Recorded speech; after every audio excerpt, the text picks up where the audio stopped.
knowledge is a very dangerous thing. This is changing the world. Some could say that change has already happened. They've got lists about everybody. They've got lists, more lists than Santa Claus. And you're on all of them. You have been hacked. But this is coming, and it's coming quickly. These are the things that nobody wants us to know, but everybody needs to know. We wouldn't know about any of this if people weren't willing to take risks to tell us, the public, what is being hidden from us.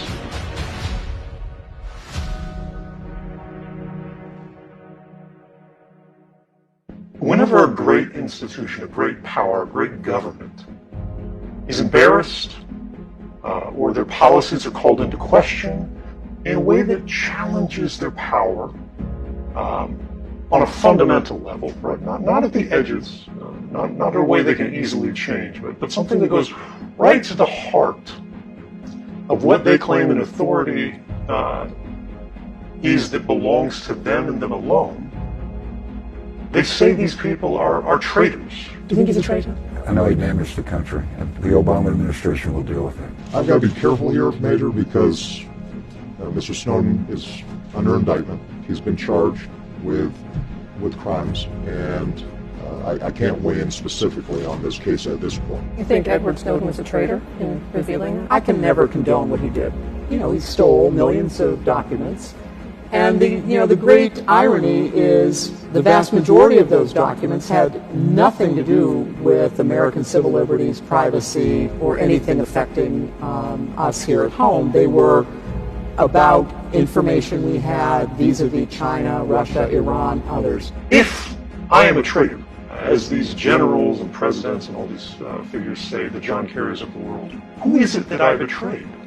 The information that I revealed didn't go to the Chinese, it didn't go to the Russians, it didn't go to the Brazilians, it didn't go to the French. It went to American journalists, right? That all made an independent editorial determination.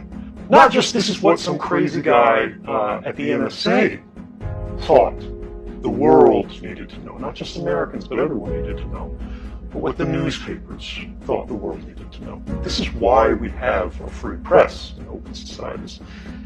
The whole reason they exist is to challenge the monopoly on information held by the most powerful and influential members of our society.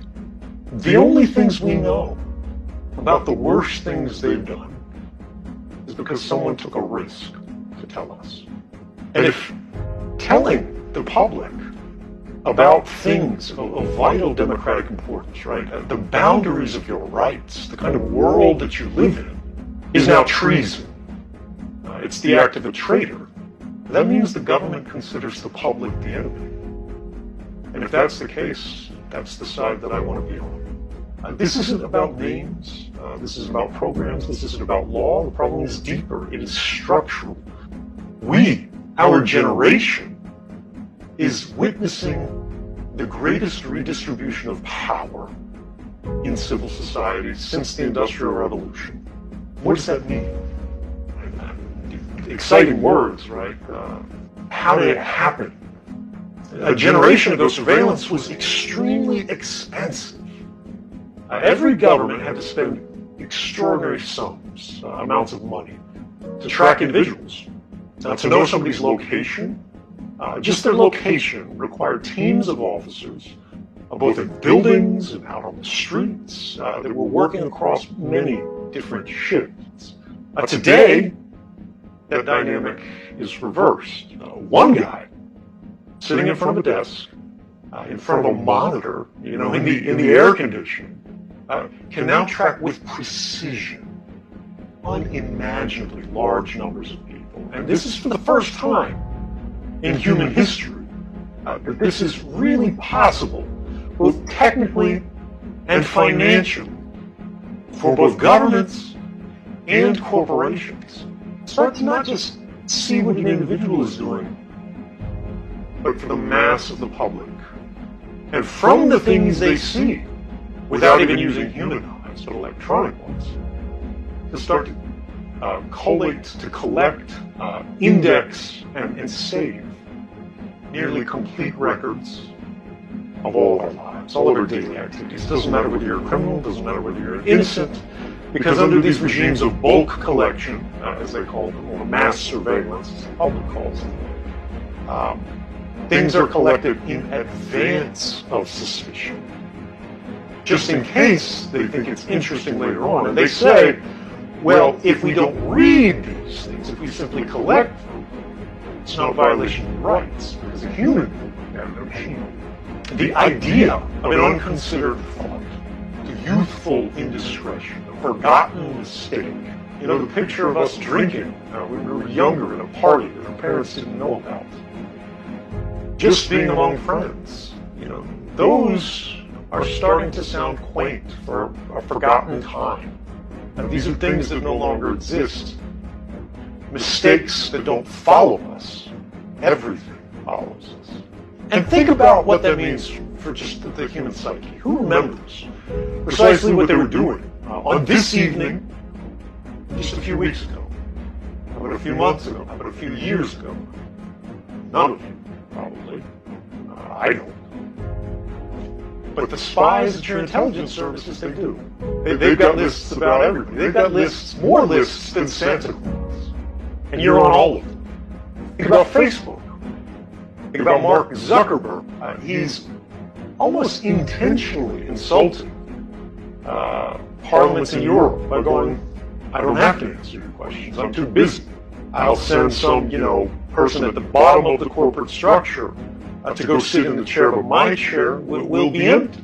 And think about what that means about how he views the world and your place in it. The reality is Facebook doesn't care about you. It doesn't care about your country. It doesn't care about your politics. It doesn't care about your future or what happens to you. Facebook cares about your data, and only your data. They are a surveillance company, and their product is you. It is the record of every article that you've ever read, that you've ever bothered to click. But it's more than that. It goes deeper. It's the people that you care about, and who among them means the most to you. It is the ideas that attract you and the things that repel you. It is the system that is designed to observe your life, to calculate the value of it, to crystallize it, to save it, and then to do something with it. It is a system designed to put your mind on a shelf with a price tag that is available to anyone with the money. And it works. Now, some of you might say, well, these are just the things that I put out there online. Voluntarily. You'd be wrong, but for the sake of argument, let's pretend it's true. And move on again, away from government, away from just social media, that kind of corporate surveillance, something more personal. What about the things that you don't choose to share? How many of you in the audience have a smartphone with you right now? An iPhone or an Android phone. It's everywhere. I want you to imagine that right now, there's a Russian company whose entire business is based around the idea of developing a kind of digital burglary tool. And they go by the name the NSO Group. Their product used to work like this. They'd send you a time-sensitive text message with a link in it. Something that they think you're likely to click, like a package delivery notification, or an alert that one of your family members has died, and these are the funeral arrangements, and are you going to be there? And if you click this link, and because they can try 100 different times in 100 different ways, eventually everyone does, your phone now belongs to whoever sent you that message. You have been hacked by this product. Now the scary thing is, because of refinements in this practically criminal product, and it has a real name because this is a real life example, it's called Pegasus. It's now being reported that they no longer need you to click anything.